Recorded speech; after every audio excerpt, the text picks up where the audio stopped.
Hello students, this is Iqbal. IQMS online எஜுகேஷனில் இருந்து நம்ம 10th ஸ்டாண்டர்டுக்கு முக்கியமான கொஸ்டின்ஸ்லாம் நம்ம கொடுத்துட்ருக்கோம். இம்பார்ட்டன்ட் கொஸ்டின்ஸ் ஏற்கனவே நம்ம சயின்ஸுக்கும் சோசியல் சயின்ஸுக்கும் ஃபுல்லாகவே கொடுத்தாச்சு. இப்போது தமிழ் ஏற்கனவே நான் ஒரு பார்ட்டு கொடுத்துருந்தேன், இன்னொரு பார்ட்டு நான் இங்கே கொடுக்குறேன். ஓகேவா?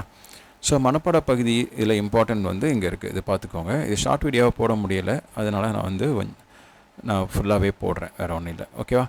சரி, இங்கே பார்த்தீங்கன்னா இயல் 1ல் அன்னை மொழியே காலக்கணிதம், இது ரெண்டும் நீங்கள் படிக்கிற மாதிரி இருக்கும்.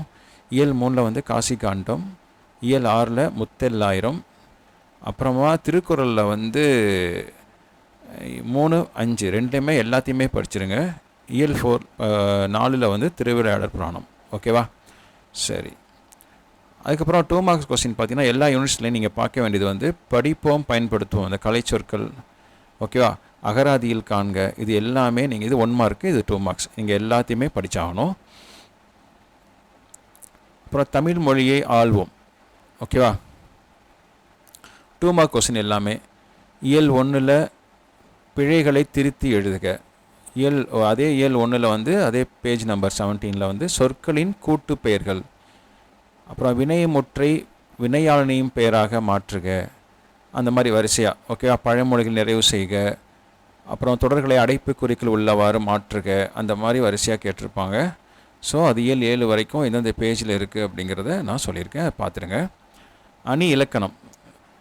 அணி இலக்கணம் இயல் 3ல் உவமை அணி, எடுத்துக்காட்டு உவமை அணி இயல் 3ல் பார்த்தீங்கன்னா. ஓகேவா? திருக்குறளில் என்னென்னா வேலோடு நின்றான், அது கண்டிப்பாக அடிக்கடி கேட்டுகிட்டே இருக்காங்க, அது பார்த்துக்கணும். ஓகேவா? இயல் 5ல் அதுவும் திருக்குறள் தான், சிறுவினாவில் தேவர் அணையர். ஓகேவா? இதுவும் சிறுவினாவில் தான் வருது.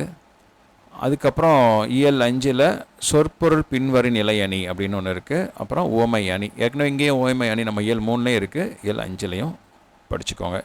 இது திருக்குறள் தான், இது 8, 10, 20 முக்கியமாக பார்த்துக்க வேண்டியது. சரியா?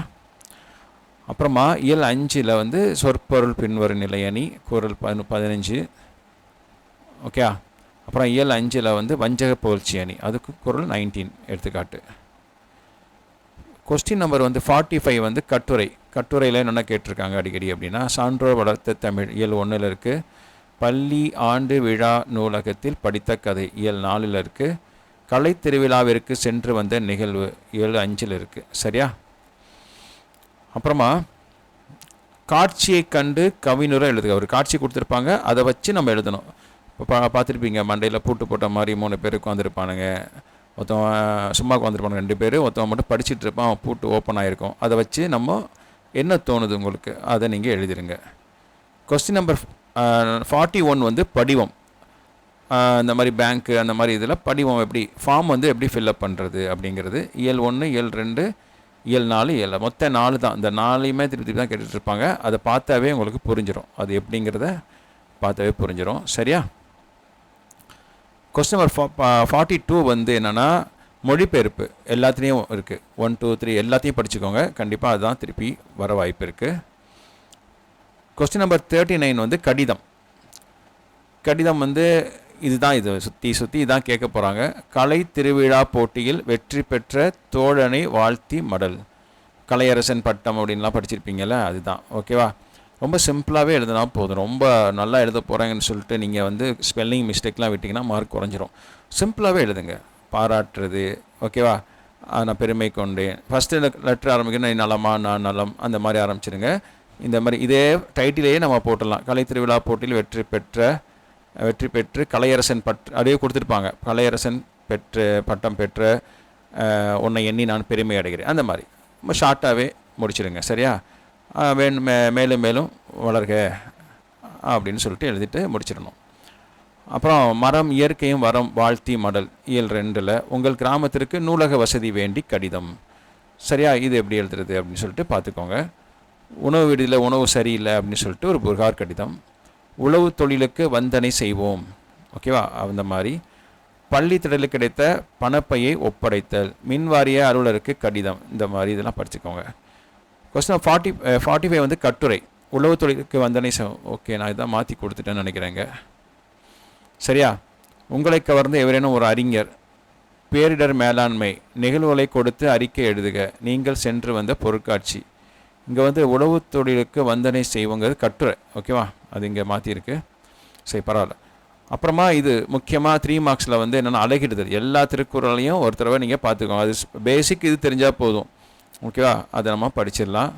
அப்புறம் பகுபத உறுப்பிலக்கணம் இந்தந்த பேஜில் உள்ளதை நீங்கள் பார்த்துக்கோங்க. சரியா, இலக்கண குறிப்பும் இந்த பேஜில் உள்ளதை பார்த்துக்கோங்க. இது 2 மார்க்ஸில் வரும், இது 1 மார்க்ஸில் வரும். ஓகே. அடிஷ்னலாக வெண்பாவின் பொது இலக்கணம் அடிக்கடி கேட்குறாங்க. இது தொழிற்பெயருக்கும் வினையாளனை பெயருக்கும் உள்ள வேறுபாடு என்ன? இயல் 1ல் உள்ளது, இது இயல் 7ல் உள்ளது. அப்புறம் நூல்வெளி ஆசிரியர் குறிப்பு எல்லா இதுக்கும் நீங்கள் படிச்சுக்கணும். எல்லா செயலுக்கும் வந்து நீங்கள் இதை படிச்சுக்கணும், நூல்வெளி ஆசிரியர் குறிப்பு பற்றி. சரியா, அவ்வளோதான். ஓகே, நீங்கள் நல்லபடியாக எழுதுங்க. பார்ட் 1 பார்ட் 2 ரெண்டையுமே நல்லா படிச்சிருங்க. ஃபஸ்ட்டு நீங்கள் பார்ட் 1 முடிச்சிடுங்க, அதுக்கப்புறம் பார்ட் 2க்கு வாங்க.